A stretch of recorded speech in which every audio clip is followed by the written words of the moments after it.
ఈ గొడవ అంతా ఎక్కడ స్టార్ట్ అయింది?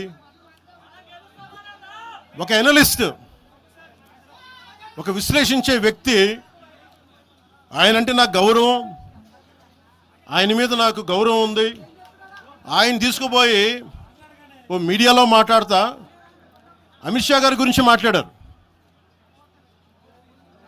అమిత్ షా గారు నేను మాట్లాడుకున్నామంటే ఆయన విన్నారంటే ఆయన కూర్చొని తప్పుడు మాటలు మాట్లాడితే దాన్ని ఖండించే నా మీద మనకు మాట అంటే మన జన సైనికులు ప్రతి చోట ఏదో కూర్చొని ఒక కేసులు పెట్టారు కూడా నాకు తెలియదు.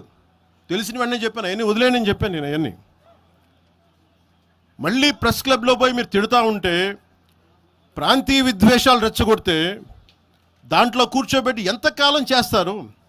12 సంవత్సరాలు తెలంగాణ వచ్చిన తర్వాత ఇంకా తెలంగాణలో ఉపాధి లేకపోయినా ఏమి లేకపోయినా దానికి ఆంధ్రుడే కారణం, దానికి పవన్ కళ్యాణే కారణం. పరిశ్రమల్లో ఈ లెక్కల్లో ఇంక మీరు ఎప్పుడు మీరు ఎన్ని చేసినా ప్రతిదానికి ఎక్కడో చోట తెలంగాణ ప్రజలు ఇది గ్రహించాలి. ఉద్యోగాలు రాకపోయినా ఉపాధాలు రాకపోయినా ప్రతిదానికి ఆంధ్రోడు కారణం అంటే ఆంధ్ర ప్రజలు నిజంగా ఎందుకు వస్తారు ఇక్కడికి? తెలుగు చిత్ర పరిశ్రమ ఎందుకు వచ్చింది? ఎక్కడో మద్రాసులో ఉన్న తెలుగు చిత్ర పరిశ్రమ ఇక్కడ రావడానికి కారణం తెలంగాణ ప్రత్యేక రాష్ట్రం కావాలని కోరుకున్న నాయకులు చెన్నారెడ్డి గారు తీసుకొచ్చారు ఇక్కడికి. ఆయన తీసుకొచ్చారు ఇక్కడికి. 50 సంవత్సరాలు కలిసి ఉన్న రాజధాని ఇక్కడ సడన్గా పోయి మీరు ఇక్కడ రాకూడదు అని కొంతమంది నాయకులు, తెలంగాణ ప్రజలు వేరు. నేను మొదటి రోజు నుంచి చెప్తా ఉన్నా, పాలకులు వేరు, ప్రజలు వేరు.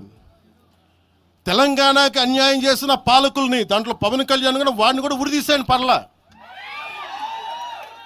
పాలకులు వేరు, ప్రజలు వేరు.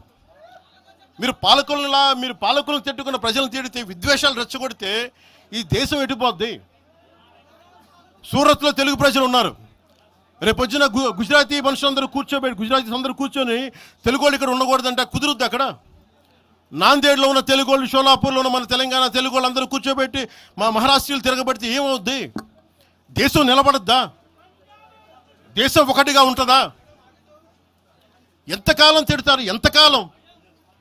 నేను అమిత్ షా గారిని అన్నారని చెప్పి నేను మాట్లాడగానే కూర్చోబెట్టి ఒక్కళ్ళు దానికి చిలవలు పలవలు చేసి నాకు తెలంగాణ అంటే పడదు, నాకు వీళ్ళంటే పడదు, వాళ్ళంటే పడదు, ఇన్ని సంవత్సరాలు 12 years కూర్చోబెట్టడం మేము ఒక చెరువుని కబ్జా చేసామంట. నాకేం పర్లేదా? నిజంగా మీరన్నట్టుగా కబ్జా చేస్తే ఇల్లు తగలబెట్టారా? నాది వచ్చి మీరు ఉంచుతారా నన్ను? ఒక్కొక్కళ్ళు కూర్చోబెట్టి 111 జీవోలు ఏమేం చేశారు అటు చూసిపోండి, అటు చూడండి. నిజంగా ఈ రోజున తెలంగాణ రాష్ట్ర ముఖ్యమంత్రి గారికి చెప్తున్నా, రేవంత్ రెడ్డి గారికి చెప్తున్నా, ఆయనంటే నాకు ఇష్టం, ఆయనంటే గౌరవం నాకు.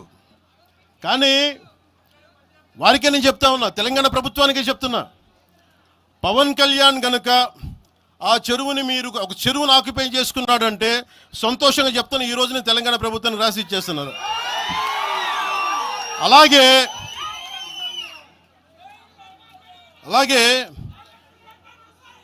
లెఫ్ట్ మేము వామపక్షవాదులు అని చెప్పి ఒక ఎనలిస్ట్ మాట్లాడతా,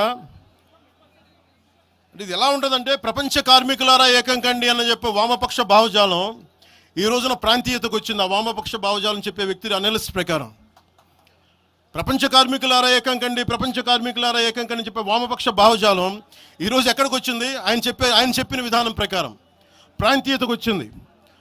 కమ్యూనిజం ఎందుకు చచ్చిపోయిందంటే ఇలాంటి వాటి వల్ల చచ్చిపోద్ది. ఈరోజు గద్దర్ గురించి మాట్లాడతారు. బండెనక బండి కట్టి 16 బండ్లు కట్టి ఏ బండిలో పోతాం నైజాం సర్కార్ ఓడా అంటే అది ఈరోజు మాకు వచ్చిన ప్రేమ కాదు. మాకు అది నా చిన్నప్పుడు చెప్పాను ఆ మాట, తర్వాత ఫస్ట్ మీటింగ్లో చెప్పా. గద్దర్ గారు బతికున్నప్పుడు మీరందరూ ఏమయ్యారా? గద్దరన్న బతికున్నప్పుడు మీరందరూ ఎక్కడున్నారు? గద్దరన్న వెన్నులో బుల్లెట్లు దిగితే గద్దరన్న నా దగ్గరికి వచ్చాడు. ఒకటి అడిగాడు ఆఫీస్కి వచ్చి, మన జర్నలిస్ట్ కాలనీలో ఉండే జనసేన ఆఫీస్కి వచ్చి, అరే తమ్మి నాకు బుల్లెట్లు దిగినీరా, నాకు వెనకాల నన్ను స్వేచ్ఛగా రే అని పిలుచుకునే అంత చనువు మా ఇద్దరి మధ్య, నాకు బుల్లెట్లు దిగినీరా ఈ వెన్నులో, నడవాలంటే ఇబ్బందిగా ఉందిరా, నాకు కారులో పోవాలంటే ఆటోలో తిరగలేకపోతున్నా, ఒక అండంగా అడుగుతున్నా, హక్కుగా అడుగుతున్నా, బండి కొనివరా అంటే ఆయన ఒక 24 గంటలు 3 రోజుల్లోనో 2 రోజుల్లోనో బండి కొనిచ్చాను నేను ఆయనకి. ఇప్పుడు ఎందుకు చెప్తున్నానంటే ఆ రోజు నేను చెప్పుండొచ్చు, నేను చెప్పట్లా. మీకేం తెలుసు గద్దర్ గారి గురించి? మీకేం తెలుసు? మీరేం మాట్లాడతారు గద్దర్ గారి గురించి? బతికున్నప్పుడు ఆయనకి ఏం చేశారు మీరందరూ? బతికున్నప్పుడు మీరేం చేశారు ఆయనకి? మీరు పర్మిషన్ ఇవి కూడా ఇవ్వాలా? మీరు ఒక్కళ్ళు మాట్లాడలా? ఏదైనా అవసరం వస్తే నా కాడకు వచ్చి ఆయన గద్దరన్న ఏంటి ఏమనుకుంటున్నారు మీరు? నేను పాలిటిక్స్లోకి వచ్చాక తెలుసు అనుకుంటున్నారా గద్దరన్న? మీరందరూ చూసిన ఖుషీ సినిమా చూసిన తర్వాత చిరంజీవి గారు ఫోన్ చేశారు నాకు, అరే గద్దర్ గారు ఫోన్ చేస్తున్నారా నీకోసం, ఒకసారి నేను కలవాలంటాను. ఆయన ఒకటే మాట అన్నారు చూసి, అరే మా పోరలు చూపించిన రా బాబు నీ సినిమా పాట, దాంట్లో నువ్వు తాకట్లో భారతదేశాన్ని తాకట్లో పెట్టే విజువల్ పెట్టావంట, నువ్వు మాకు అర్థమవుతుందా, మా భావాలు అర్థం చేసుకునేవాడు అని చెప్పి. తరిమేల నాగిరెడ్డి గారి తాకట్లో భారతదేశాన్ని ఆ భావన నువ్వు పెట్టావంటే మాకు అర్థమవుతుందని నేను చెప్పి, అన్నా నాకు లెఫ్ట్ వింగో రైట్ వింగో తెలియదు అన్నా, నాది హ్యూమనిజం అవుతున్నా, మీకు తోస్తున్న సంతోషం అన్నా అని చెప్పి.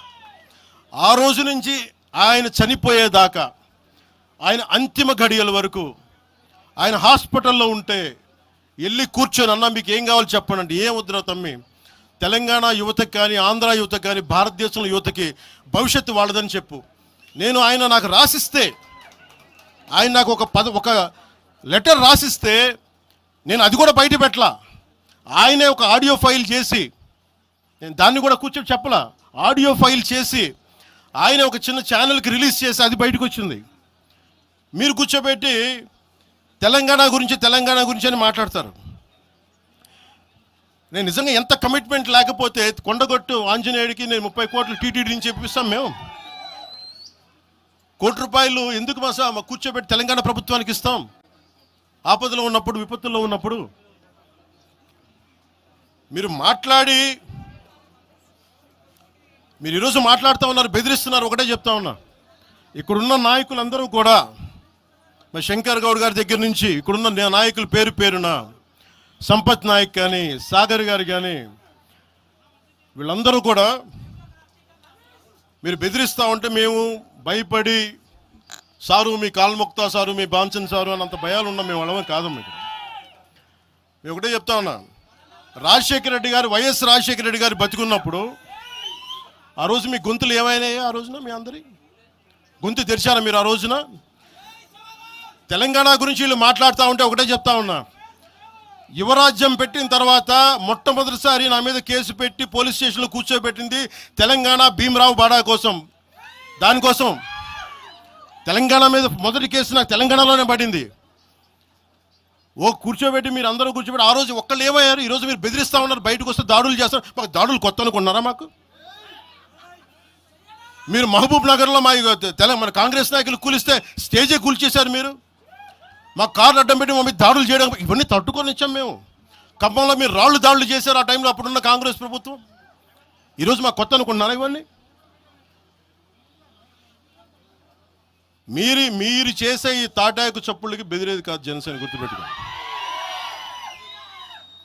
ఏదైనా మాట్లాడితే తెలంగాణ ప్రభుత్వం అధినేతలు కూడా చెప్తా ఉన్నాను, మీ ఇళ్లలోకి వచ్చి దూరిపోయి ప్రైవేట్ ఆస్తుల్లోకి వచ్చి నిజంగా ఒక తప్పు జరిగే ఉంటే, నేను ఈరోజు మళ్ళీ చెప్తున్నాను, రీఐటరేటింగ్, యు సీజ్ ద ప్రాపర్టీ. సంతోషంగా చెప్తున్నా.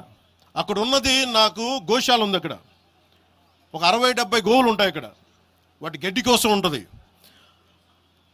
మీరు తెలంగాణ ప్రభుత్వానికి చెప్తున్నాను, ప్రైవేట్ స్థలాల్లోకి వస్తే it is a criminal trespass, criminal defamation, mischief with malified intention, propagating misinformation for causing unrest and regional differences. ఇన్ని కేసులు అట్రాక్ట్ అవుతాయి. ఇవన్నీ మీరు ఒక్కసారి కూర్చొని మీరు మమ్మల్ని భయపెట్టాలని చూస్తే వాటికి భయపడే వాళ్ళం కాదు. మీరు ప్రతి చోట మీరు రీజనల్గా ప్రతిసారి పట్టుకొస్తే ఇక్కడున్న జర్నలిస్టులో కానీ, ఐఏఎస్ ఐపీఎస్లో కానీ అన్ని జాతులు ఉన్నాయి, అన్ని కులాలు ఉన్నాయి. ఒక్క ప్రాంతానికి చెందిన వాళ్ళు లేరు ఈ భారతదేశంలో. నిజంగా కూర్చోబెట్టి తెలంగాణకు ద్రోహం చేస్తే మొట్టమొదటి గొంతు లేపే జనసేన లేకపోతే. ఆ రోజు మీరందరూ మర్చిపోయారేమో, మేము లేపా గొంతులు.